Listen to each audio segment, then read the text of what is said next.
Hey everybody, it is Shelley. We're going to get started here in a couple minutes. If you're joining us after the fact, we thank you for being here. And if you see the chat section, please do share any of your comments or questions over there.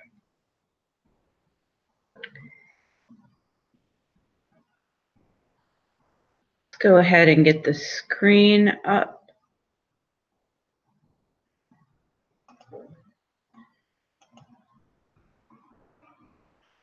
Sometimes this Google Hangouts gives me a little bit of heartburn, but we'll see how this goes.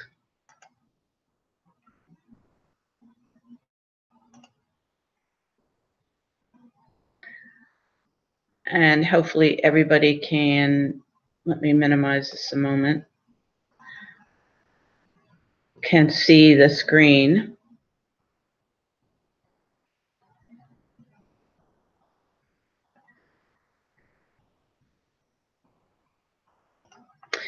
Okay, bear with me here a moment. Usually always some kind of technical difficulty. I'm going to go ahead and if anybody's on, please let me know if you can see my screen that I'm sharing with you. There we go. Let's try this again. There, I feel better about that. Okay.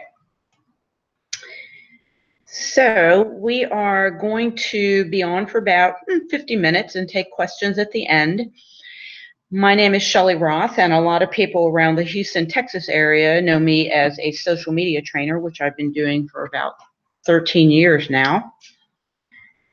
But I added Gender 101 to my classwork in the last year with the publication of my 4th book. So today we're going to take a walk through shedding light on gender spectrum and all the stuff that surrounds that. I've been doing social media for a long time. I'm also a Constant Contact authorized expert. But I added this mix because I am a transgender person, and I believe that this is very important to educate, and that's what I do, is educate.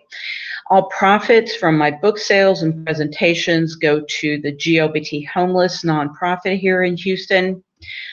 And the easiest way to find me is at shelleyroth.com.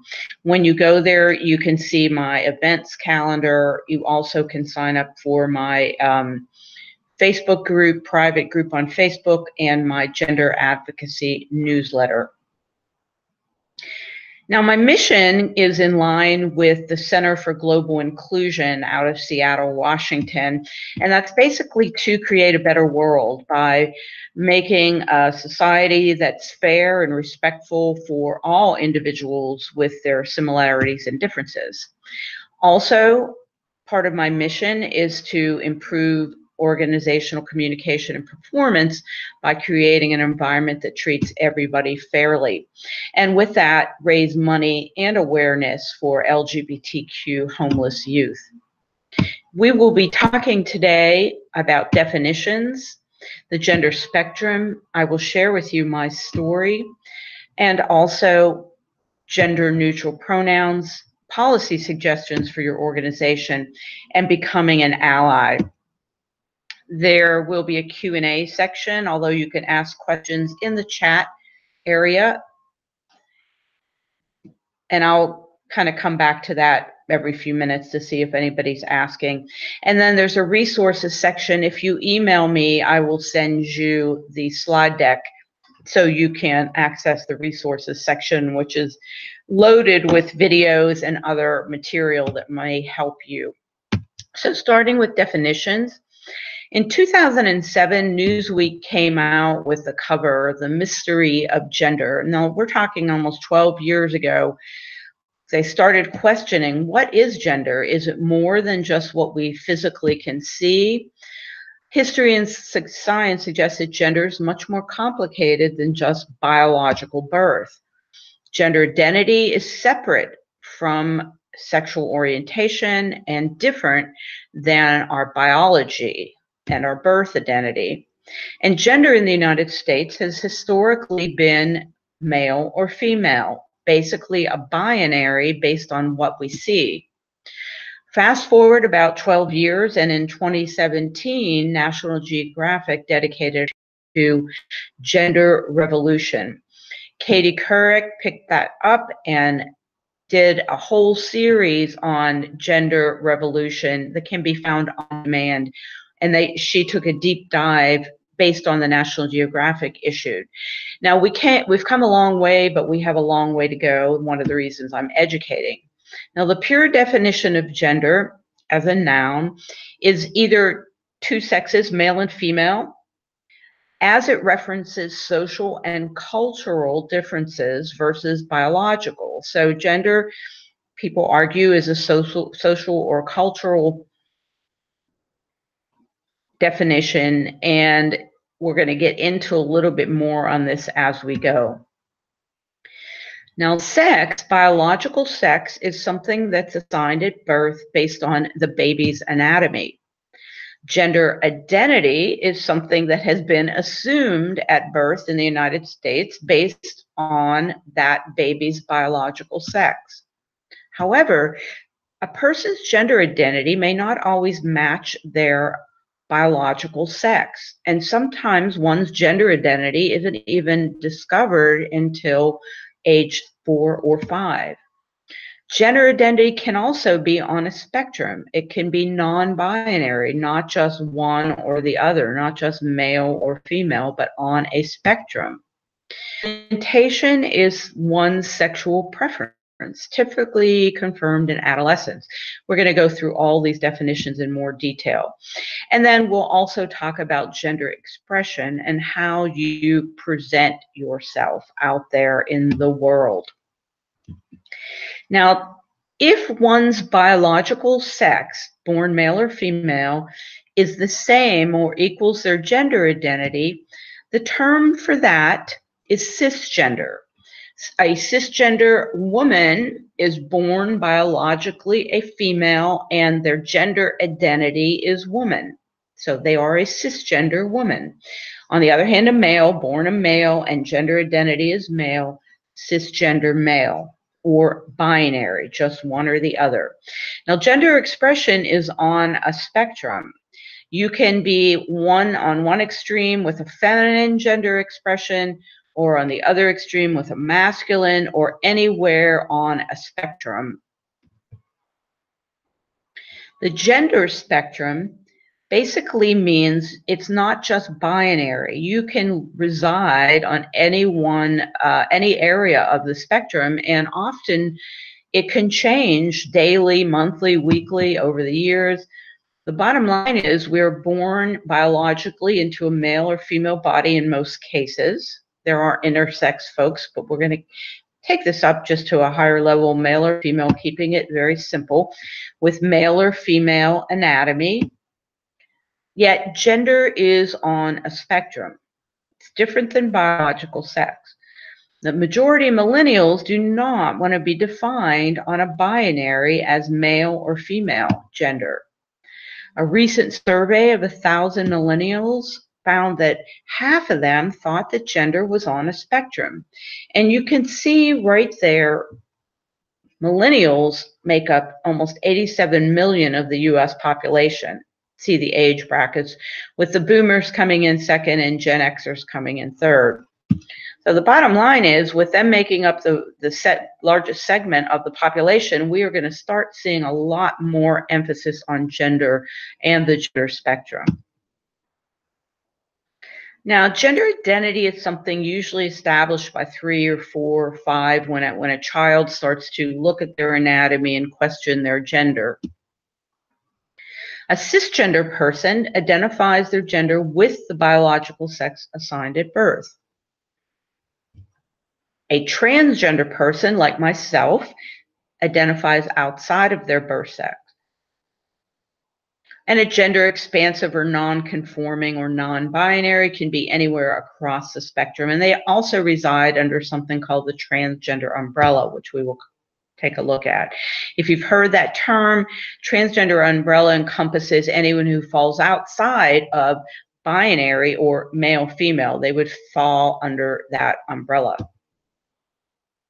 Now, gender expression is how one presents themselves. So you may have a haircut or mannerisms or speech or dress that identifies over one gender over the other. It could also be a sliding scale or spectrum, if you will. So gender expression very well can be on a spectrum.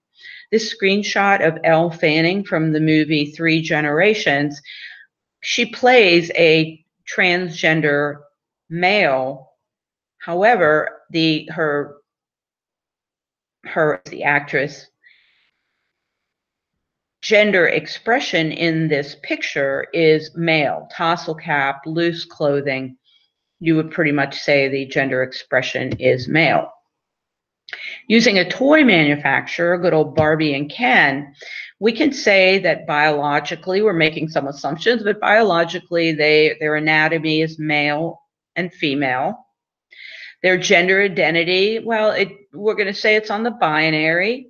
So they would be cisgendered, born biologically male, female, gender identity male, female, versus being on a spectrum.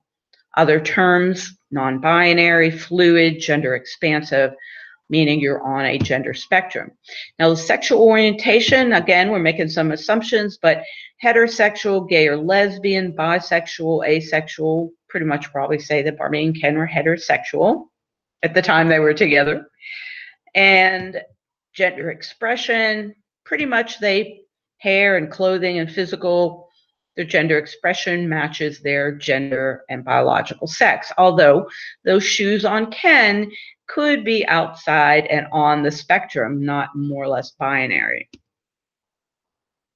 Now, the definition of transgender, we mentioned earlier, transgender people, gender identity differs from their sex assigned at birth. So that's a picture of me. I was born in a female body, biologically female, but my gender identity is male. I am a transgender person. On the other side, one could be born like Laverne Cox, born biologically a male, gender identity is female. Now, my point on this is some transgender folks choose to have gender affirmation surgery. This does not make one any more or less of a transgender person by having surgery.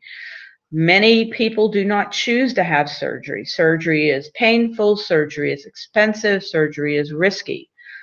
So whether you choose to have it or not does not make you any more or less of a transgender person. Pure definitions, of course, transgender refers to a person whose sense of identity, personal identity, and gender does not correspond with their birth sex. And then transgender umbrella encompasses other areas. Gender identity differs from the sex they were assigned at birth. So a couple more definitions for you. Now, gender identity can be said to be a made-up societal cultural phenomena.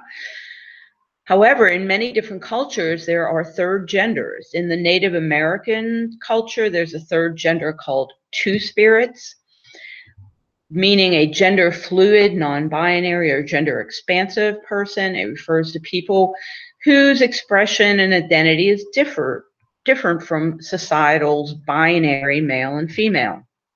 There are many different cultures that recognize more than two genders. The Samoa folks have a third gender called the Fa'afafine, a gender other than boy or girl. And then we can kind of go through the list: South Asia, Nigeria, Mexico, Thailand, Tonga, even the United States, Hawaii, the Mahui folks. There's a video. If you email me, I'll send you the slides. If you're not registered, if you are registered, you will get them.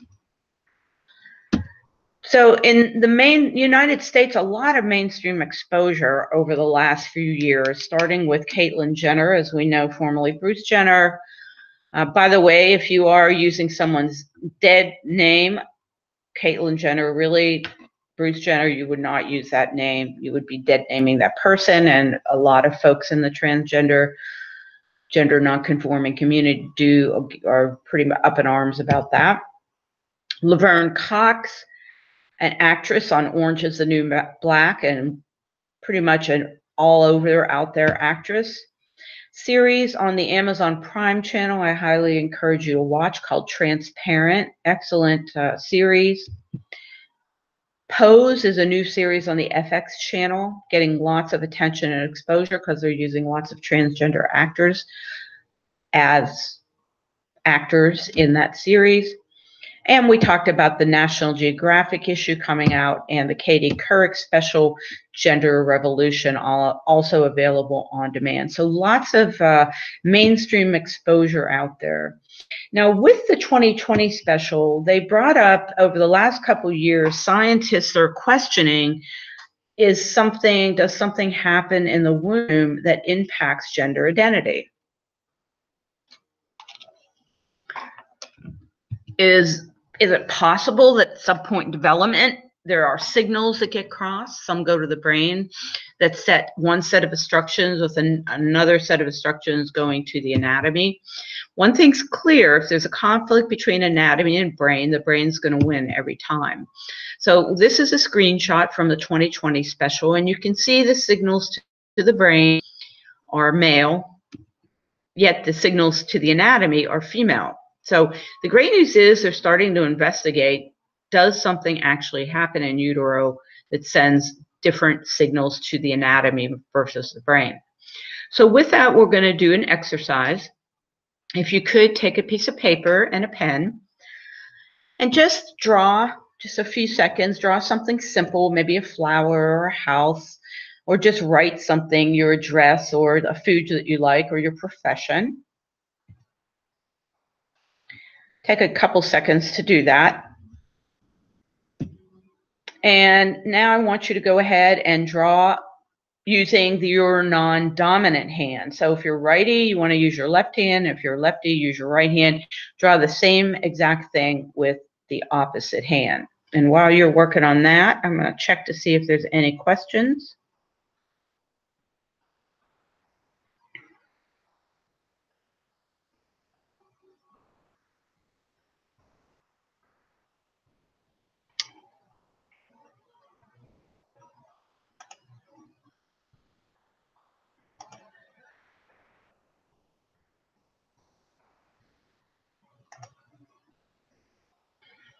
Okay, I don't see any questions.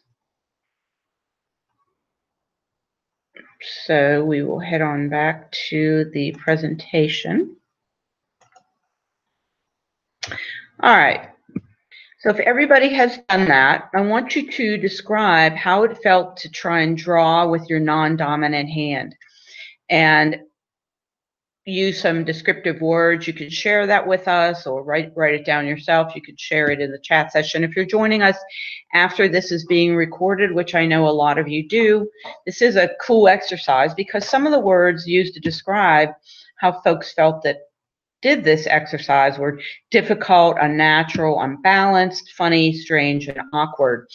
And the reason I share this activity is a colleague of mine, Hannah Simpson, basically said that, and I'll just read this quote, "I compare being transgender to handedness. How do you know you're right-handed or left-handed? No one tells you. You're not born with a mark on your hand telling people what you are. You just know. When you put something in the wrong hand, it doesn't feel right. It feels wrong. That's how gender is. When a trans person's walking around the world in the gender they're not, they know it feels wrong. They just know. And when they live authentically, it's like picking up a pencil in the right hand. It feels good. It feels natural and organic and right." Now, I totally agree with Hannah Simpson. I can attest to feeling like a fish out of water. It is very much like not using the wrong pen or pencil in the wrong hand. So I love to share this because it's a great way to describe how a trans person might feel, or anyone on the gender spectrum.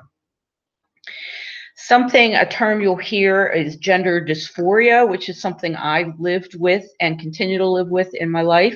It's basically a conflict between one's physical were assigned gender and a gender which he, she, or they identify with. People with gender dysphoria can be uncomfortable with the gender they were assigned. In my case, I was assigned female.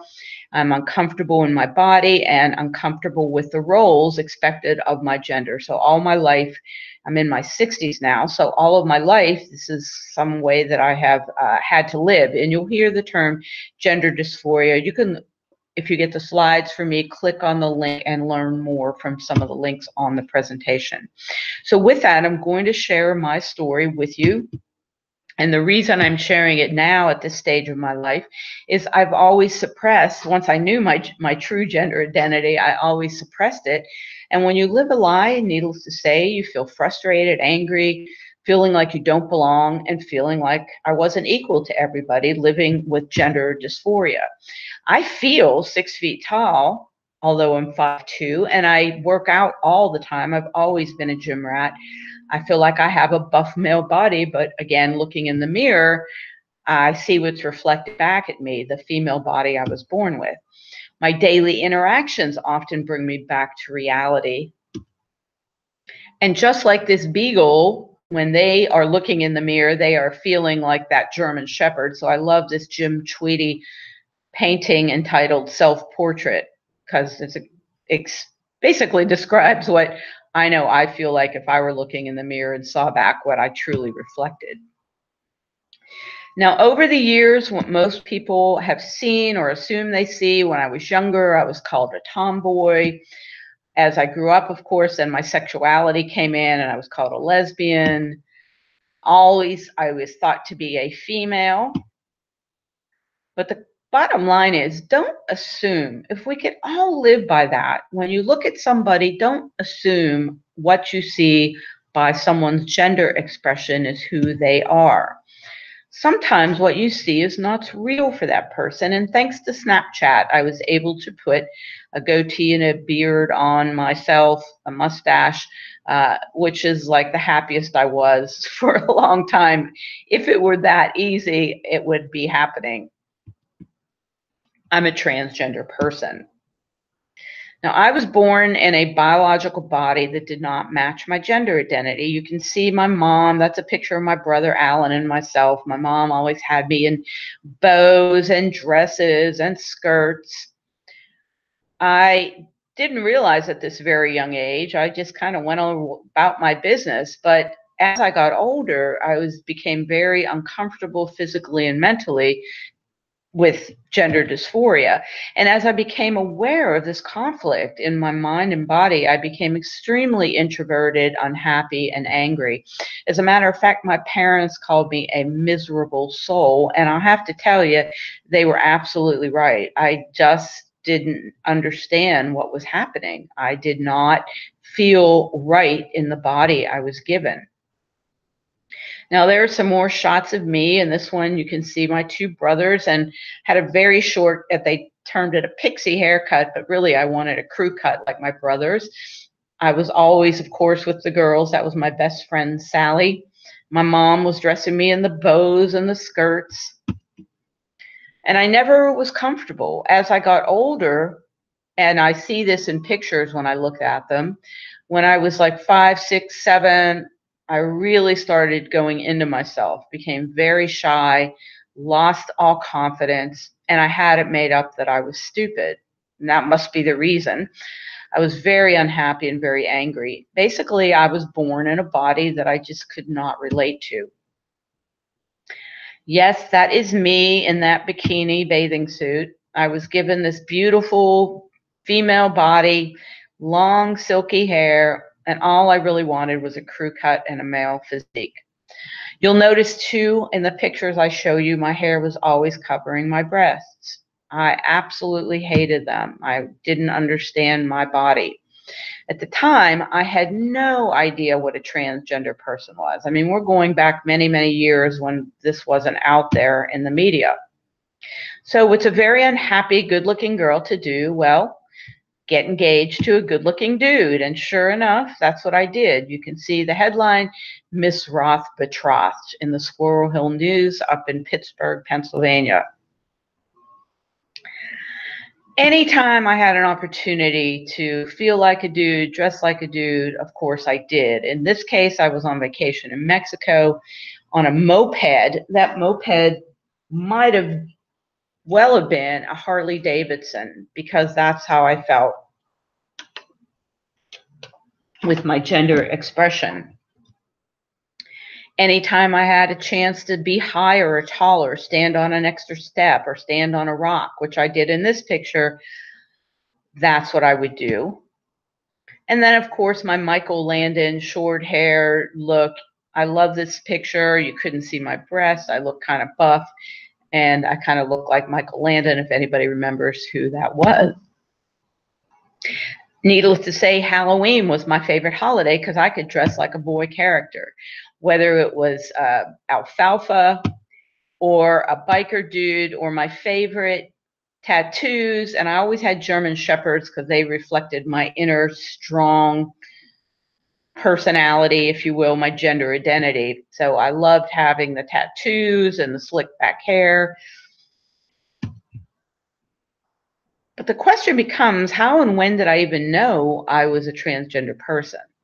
Well, the bottom line, when I started discovering my body, first I became a great actor. So from the ages of maybe 5 to 12, I had to act like a girl because that's all I thought I knew. I didn't know there was anything else. Even though I really was acting like a boy, I had to have girl dresses, and my mother more or less made me act like a girl. As a teenager, I had to act as a young heterosexual woman. Again, didn't feel it, but learned to act it. In college and as a young adult, I also was acting as a as a lesbian woman.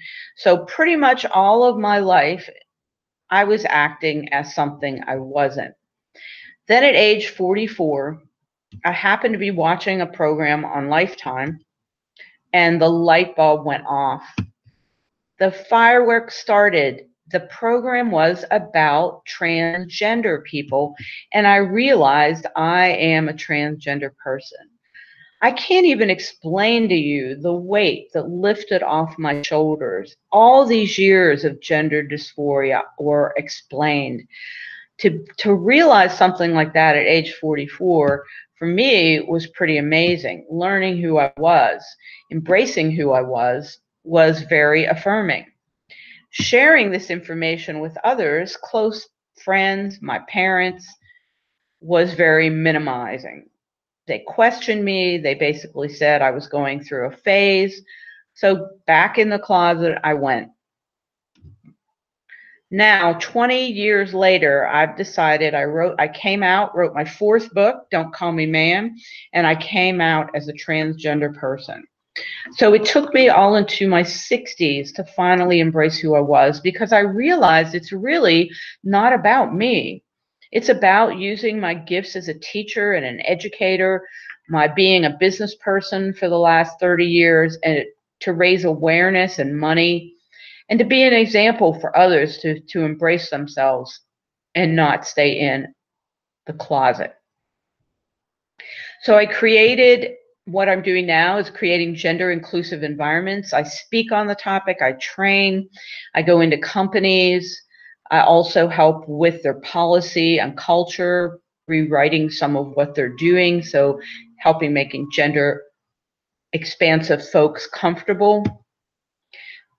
Transgender people are at extremely high risk to be bullied, sexually assaulted, or to attempt suicide. I mean, the numbers are staggering. The general U.S. population, 4.6% attempt suicide, whereas the transgender or gender non-conforming community, 41%. That is just unacceptable.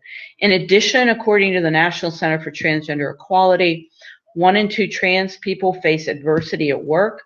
44% are passed over for a job, 23% denied promotion, 26% were fired for being trans, and 3 in 4 have experienced workplace discrimination. So with me going out there and educating, I'm helping to raise awareness and also money for LGBTQ homeless youth. Needless to say, there's way too many LGBTQ homeless youth out there. If you want to learn more, you can go to Springboard Works, to my diversity inclusion section of my website, and learn more. And also, if you're interested in making a donation, please do let me know. Now, how can you make a difference right now today? One of the things you can do is ask people about their pronouns. There's also a video that you can watch about gender pronouns, which I will happily send you the slides so you can access this. Now, the pronouns he and she and they have been around. Sie and zer are modern pronouns, but let's talk about they and them as gender neutral pronouns. They and them can be singular. I know a lot of my folks out there are cringing when I say that because they're like, no, those are plural. Well, in this new day and age, they is singular, is considered old, and they as a non-binary pronoun is new and useful. My pronouns of choice are they and them. The neo-pronouns, sie and zer and sie and her, and some of the other ones out there can be used in place. These are modern personal pronouns that are out there being used as well. So let me give you an example of how you would use they and them, or my pronouns. Here's my example. Shelley presented to a diversity group last week on gender neutral pronouns. Instead of saying she was open, they were open and honest about the difference we can make for a transgender person. Instead of saying her, their call to action was to be aware and ask what names and pronouns people prefer. Bring Shelley to your organization to tell their story. So Facebook's been on the act, if you will, for quite some time. I've been training on Facebook for 12, 13 years. When you set up your Facebook personal profile under the gender box, you'll see custom, and you can start typing in trans female, trans male. You can type in gender and see all kinds of choices: cisgender female, gender queer, all of those choices. In addition, what pronoun do you prefer? They have 3 to choose from the last time I looked: wish her, wish him, or wish them. So that's progress. At the Austin convention last year, the American Association of Law Libraries had ribbons you could choose from. My pronouns are, you could add those ribbons to your name tag. Vanderbilt has name tags for preferred pronouns. I created some bands that I use that have they, them, their, or he, his, that people can select when I work when I have a booth at an event. And you, as an ally to the transgender community, you can just ask about people's pronouns. What pronouns and what name do you prefer? Such a simple thing, so easy to do, especially with customer-facing organizations like restaurants or retail establishments. In addition, some things you could do proactively. This is my LinkedIn profile. I added my pronouns after my title, my name on my LinkedIn pronoun. And on my Outlook, on my email signature, you can see I have my pronouns listed below. Simple things that you can do to be an ally. If you want, you can add your pronouns to your business card. And again, you can just introduce yourself with, hi, my name is Shelley. My pronouns are they and them. What are your name and pronouns? Now, probably a lot of people are going to look at you and say, well, I don't understand, but it gives you a great opportunity to be an ally and help explain. Some other things you can do is just be aware, be involved. Speak out if you hear something that doesn't sound right. Include gender diverse people in discussions and take on the work of inclusion, because it is work. Think about your language, be sensitive, and be willing to correct others if you hear something that you think is wrong. Stay educated about news and issues.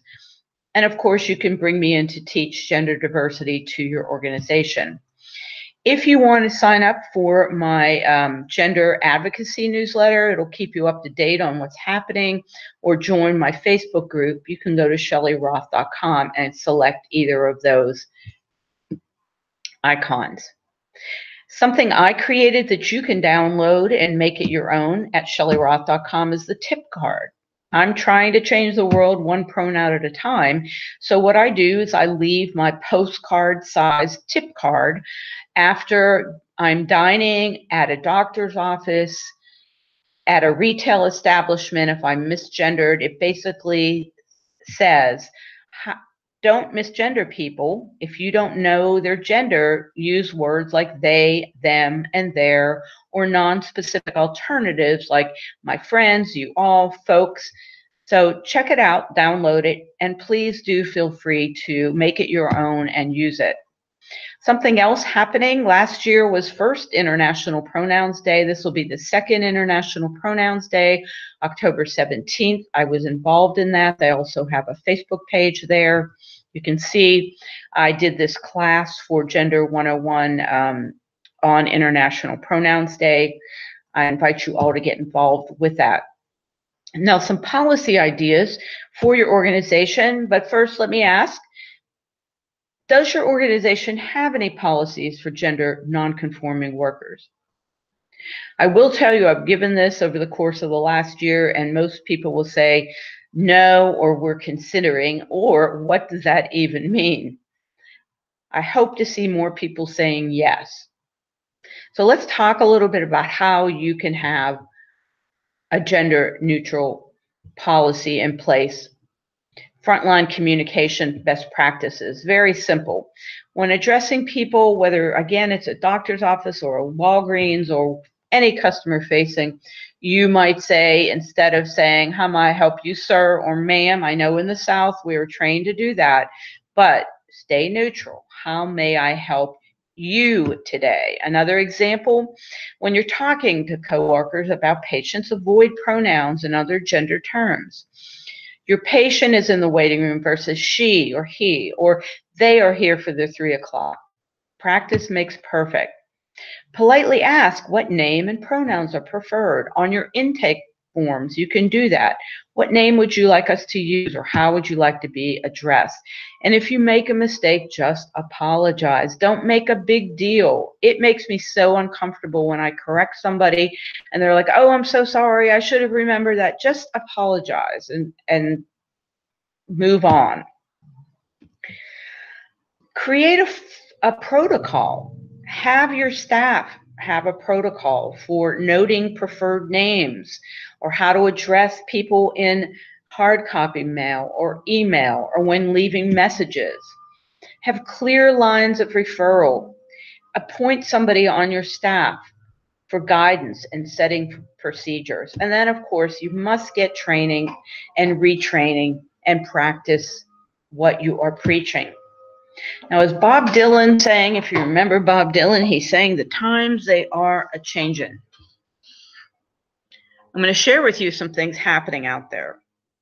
New York has added a non-binary gender option. Certificates, birth certificates, effective this year, January, you now have the choice, male, female, or X. You can read more if you have the slides when I send them to you by clicking. There is a gender neutral teacher in Philadelphia. You can click on that link to read this. Basically, non-binary teachers embrace non-binary honorific MX, Mr., Ms., Mrs., adding MX to the mix. And by the way, that's how you pronounce it. MX is pronounced mix. In Oregon in 2017 of April, they legally recognized a third gender. And also the District of Columbia began offering gender neutral choice of X on driver's licenses and ID cards back in 2017. In 2018, last year, California recognized a third gender. Again, you can read, you'll see in the slides, you can click on these links to read more about that. And even 1 year ago, the Super Bowl, Coca-Cola has a really, really cool ad that has Z and he and they all in different voices at the commercial's opening. And when they were playing this commercial, Twitter just lit up with people saying, oh my gosh, they acknowledged they, them pronouns during the Super Bowl. This one in all caps. They referred to a LGBT person as they, them. They really acknowledge my pronouns. I mean, there was so much. You can watch the video here. There was just a lot of happy, happy people hearing that, including myself. I could not even believe it. So that was awesome. Thank you. Miss Manners, January of last year, got in because she got a question, and she had over 500, last time I looked, 600 comments on how to use gender neutral pronouns. So you can click on that link. Now, if you want to keep up to date with the news, you can, of course, go to Shelley Roth and click on Join Gender Diversity Facebook group. You can also sign up for my Gender Diversity newsletter by clicking Sign Up for the Advocacy newsletter. What I'm doing is creating gender inclusive environments. I am speaking on this topic. There's 3 of my topics. The one we're on today is Gender 101. I also have a course called Why Language Matters, Creating an Inclusive Environment. And my 3rd course is pretty much me telling my story, Don't Call Me Ma'am, living in a world without labels. On the consulting side, I help companies with policy creation and revision, keeping in mind that if you do hire me, all the proceeds from this work go to glbthomeless.org. And I want you to remember, love is love. Treat others as you want to be treated. This is such a simple thing and so hard for some of us to live. We're all souls and human on this earth. Love thy neighbor. And a big important one, don't ask questions you wouldn't want asked of you. Especially if you're meeting transgender folks and you're curious, you may have questions, but don't ask questions that you wouldn't want asked of you. Unless the person says, ask away. Like me, I tell you to ask away. Easiest way to find me at shelleyroth.com. You can see my upcoming events on LinkedIn and Facebook that are here in Houston coming up next month, and my next Gender 101 webinar. Now, if you are so inclined and you want to donate, you can shoot me an email. I'm going to take any questions right now. I'm going to go ahead and make sure that slide is the one I want back up there. Ways to get a hold of me. Right there. And let me get back to Google and see if I have anybody with comments or questions. Again, if you're watching this after the fact, there are tons of resources in this resource section. So you probably want to email me to get the actual presentation itself, the recorded version as well, but also the slides so you can drill down on some of this information. sroth@shelleyroth.com. That's Shelley, SHELLEYROTH.com. Okay, I do not see any questions at this time, so I am going to stop sharing my screen as our first step. Again, I want to thank you very much for joining us. You can see, and just in case, I'm going to add this again. The easiest way to get a hold of me is at shelleyroth.com, sroth@shelleyroth.com. Call me, email me if you just want to talk. Maybe you have a child that's starting to question their gender identity, or maybe you want to bring me in to present to your employees or help you with your policy. Would love to talk to you more about that. We finished early. We don't have any questions, so we're going to go ahead and stop the broadcast. Again, thanks for joining. Look forward to hearing from you. Have a great rest of your day.